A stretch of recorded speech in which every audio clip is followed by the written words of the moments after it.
Hello guys, so for this video ay update po tayo kay Start.ai. So as you can see, meron po sila ditong new user age project.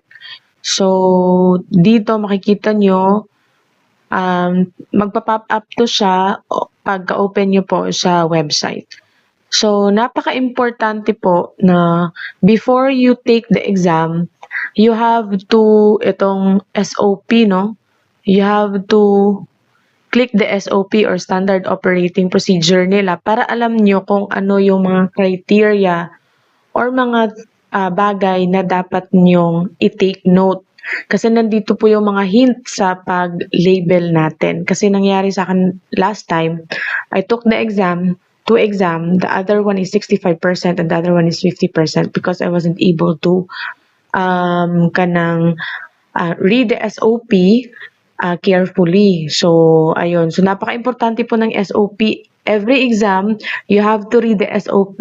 Later, papakita ko sa inyo kung saan makikita yung SOP doon sa mga exams na ibinibigay nila. And, if last time, 5 exam yung ibibigay, tapos, balik lang kayo kasi marami po silang mga pa-exam na binibigay dito. So, click mo yung SOP. Ayan, yung link. Ayan siya. By the way, dito pala, meron ditong exam details. There are 20 questions in the exam. Consider language in all videos in English. Pass quality. If you pass the exam, you'll be cleared to work on the project and start earning right away. Once you qualify, you can start working on the project and making your mark. What's in it for you? Ang per task po ay 0.037 US dollars. So, close na po natin yan. Ayan siya. So, ito nag-roll over yung first. Kasi pagka first nyo dito, meron silang binibigay na task. So, ito yung nakuha ko last time. 137, pero nag-roll over siya kasi konti lang naman kasi yung first na amount. So, dito, makikita nyo sa exam. Ayan. Tapos, meron naman ditong labeling SOP, pero click natin muna yung exam. Ayan. So, ang dami na pong exam na nandyan. Hindi ko pa po yan na-take kasi yung iba maybe nag-close na, no? Kasi marami akong ginagawa. So, click natin muna itong, for example lang itong Sedans Q2CS. Click natin tong exam. Ayan siya. So, ito makikita nyo, nag-failed ako dyan. Kasi nga, hindi ko nabasa yung SOP. Okay, hindi ko nabasa yung SOP dyan. Ayan. Tapos, dito, number of questions total. Try natin to. Let's see. Ayan siya. So, ito, hindi ko pa to na-take. So, if you abandon midway or do not complete, it will be treated as failed.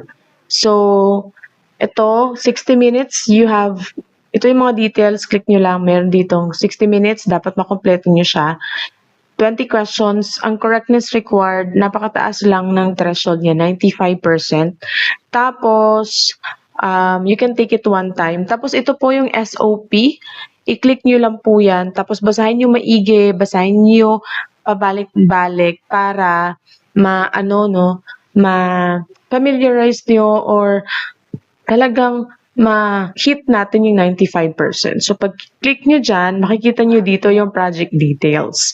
So, basahin natin yan, ayan, kung ano yung dapat nating i-click sa mga pictures para alam natin so that when we take the exam, alam natin yung gagawin natin and also, we hit the 95% at mamibigyan na tayo ng mga bagong tasks. Okay? Kasi hindi nila tayo bibigyan ng bagong task if hindi po tayo makapag-exam. Okay? So, sa start labeling, dyan pag i-click nyo yung start labeling, sasabihin niya, go to available exams. So, ayan siya. So, dito, makita nyo rin naman yung mga system message na maraming mga pa-exam sila. So, click natin yan ulit. And then, click natin details dito na side. Okay, details. And then, click natin SOP. Ayan siya. So, dapat po, SOP po talaga muna bago po tayo wait lang. Bago po tayo pumunta doon sa exam. So, ayan. So, basahin nyo yan. Worth it naman. Okay? Kasi talagang pera po ito. Okay? Ayan siya. So, babasahin nyo lang po yan. So, ganun. Every exam, basahin nyo po yung SOP. Kasi yung nangyari po sa akin ng last time, hindi ko binasa yung SOP nung una. Tapos nung una, kinlik ko. Sabi ko, nandito, meron pala ditong SOP. Pero I don't take it seriously na akala ko same lang. So every exam pala, iba-iba yung SOP. So dapat every exam ay basahin niyo po yung SOP. Okay? So ganun lang.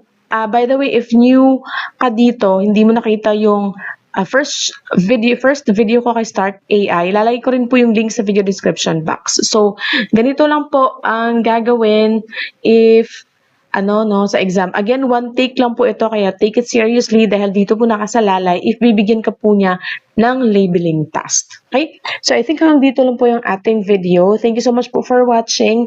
At saka, have a great day po sa inyong lahat. At again, take it seriously dahil nagbabayad po talaga sa Start.ai. Thank you so much po for watching. Have a great day. God bless po sa inyong lahat.